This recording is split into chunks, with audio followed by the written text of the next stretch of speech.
And this week, the 50th anniversary of the end of the Vietnam War was marked all across the country.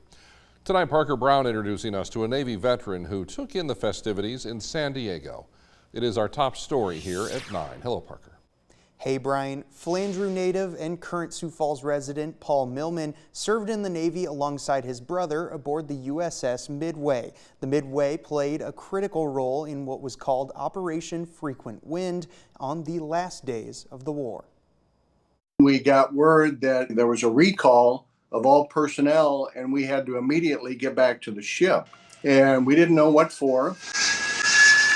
Paul Millman's life changed forever in April of 1975. On the USS Midway, they went between Japan and the Philippines during the first few months of his deployment. He described it as uneventful until Operation Frequent Wint. Captain Chambers, the commanding officer of the Midway, came on board and said we were steaming for Saigon and we might be involved in an evacuation.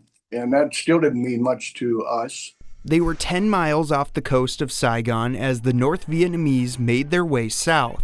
The operation was at a critical point for many South Vietnamese people.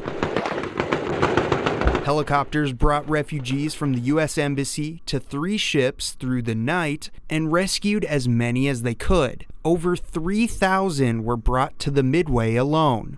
It was pretty impactful because these people were fleeing the tyranny of the North Vietnamese, and if they had been left behind, they would not have lived. So they were coming up to us and just hugging us and just so grateful. I've never seen people so grateful. 50 years later, an anniversary ceremony at the USS Midway drew a crowd. Both veterans and former South Vietnamese refugees made the trip to California. People who were on board the ship, some who were children at the time, reunited. We didn't recognize any of them, and with 4,000 men on the ship, I don't know if they recognized any of us, but it didn't matter. We got more hugs on Sunday than I've gotten at a family reunion. Paul Millman's life may have changed forever that April, but every time he thinks of his service, it brings him back to the refugee lives he had a part in changing. It's something that I hope everybody gets to experience in some way. It really gives you a good feeling that this country did something great.